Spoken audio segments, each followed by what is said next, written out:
Welcome to all those who are hearing to me. Today I'd like to discuss the poem Dreams composed by Langston Hughes. This is one of the major poems of the class number 11 and 12 and also the students of honors in English. যারা একাদশ দ্বাদশ শ্রেণীর ছাত্রছাত্রী তাদের জন্য তো কবিতাটা সিলেবাসে আছেই, সাথে সাথে এই কবিতাটা আছে যারা ফোর্থ ইয়ারের স্টুডেন্ট ইংলিশে যারা পড়ো তাদের ফোর্থ ইয়ারে গিয়ে এই ল্যাংস্টন হিউজেসের অনেকগুলো কবিতা পড়তে হবে, তার মধ্যে হয়তো বা এটাও একটা। সুতরাং মোটামুটি কবিতাটা তোমাদের সবার জন্য ভেরি ইম্পর্টেন্ট। এই কবিতাটার হেডলাইন হচ্ছে ড্রিমস। ড্রিমস কবিতার যদি হেডলাইন হয় নিঃসন্দেহে ভিতরের যে কথাগুলো ড্রিম সম্পর্কিতই হবে। Actually in this poem the poet defines dream.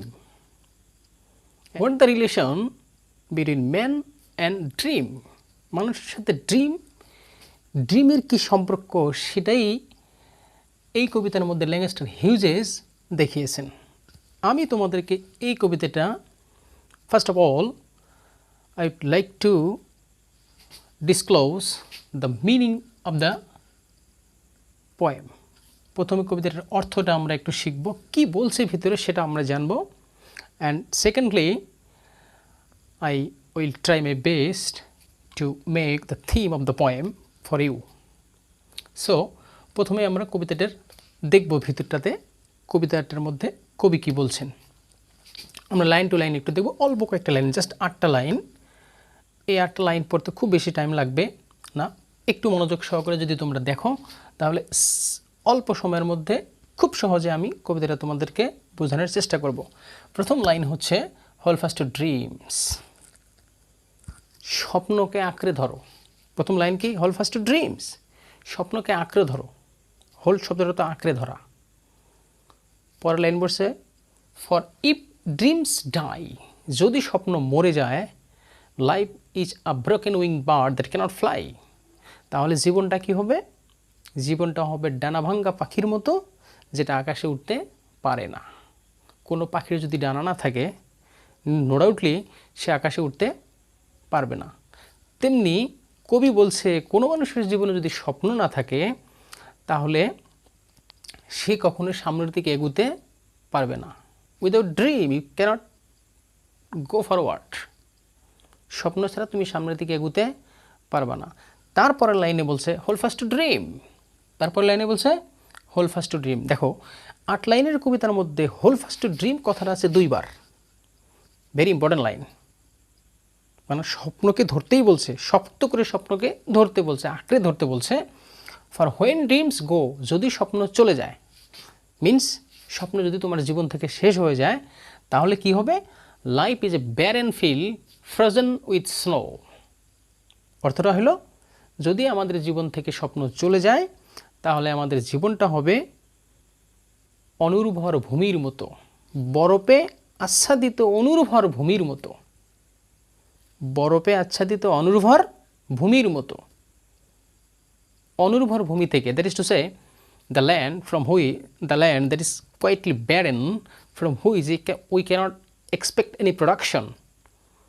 অনুর্বর ভূমি থেকে আমরা কখনো ফসল আশা করতে পারি না। ঠিক তেমনি কবি পুরো কবিতাটার মধ্যে the poet metaphorically compares between the human being and the dream.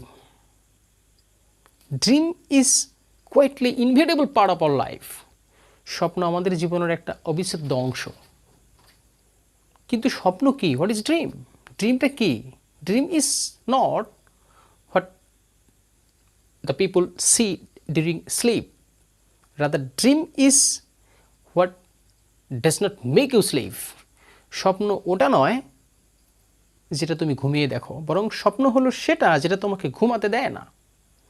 এটাই হলো এই কবিতার ভিতরের কথাগুলো।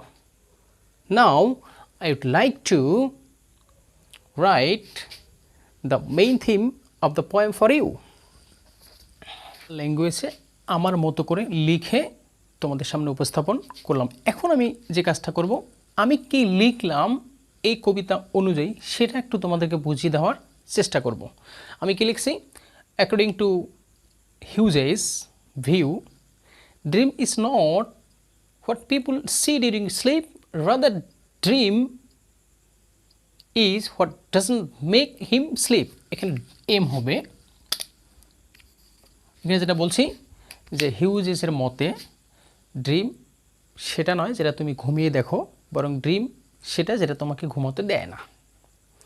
পরের লাইনে বলছে, in the poem the poet shows the importance of dream in human life. পরের লাইনটাতে দেখিয়েছে যে এই কবিতার মধ্যে কবি স্বপ্নের গুরুত্বের কথা বলছেন। পরের লাইনে বলছি, without dream life is valueless and meaningless. আসলে স্বপ্ন ছাড়া আমাদের জীবনটা মূল্যহীন এবং অর্থহীন। Dreamless life is just like a broken wing bird that cannot fly in the sky. বলছে যে স্বপ্নহীন জীবন মানে স্বপ্ন ছাড়া জীবনটা ডানাভাঙ্গা পাখির মতো, যেটা উঠতে পারে না, and barren field from where we cannot expect any production, এবং অনুর্বর ভূমি যেখান থেকে আমরা কোনো উৎপাদন আশা করতে পারি না। সো ফাইনাল যে কথাটা বলছি, so it is clear to us dream is the driving force of our life. Last line, dream is the driving force of our life, force of our life, মানে স্বপ্ন হচ্ছে আমাদের জীবনের চালিকা শক্তি। সো এই হলো এই কবিতার মূল থিম।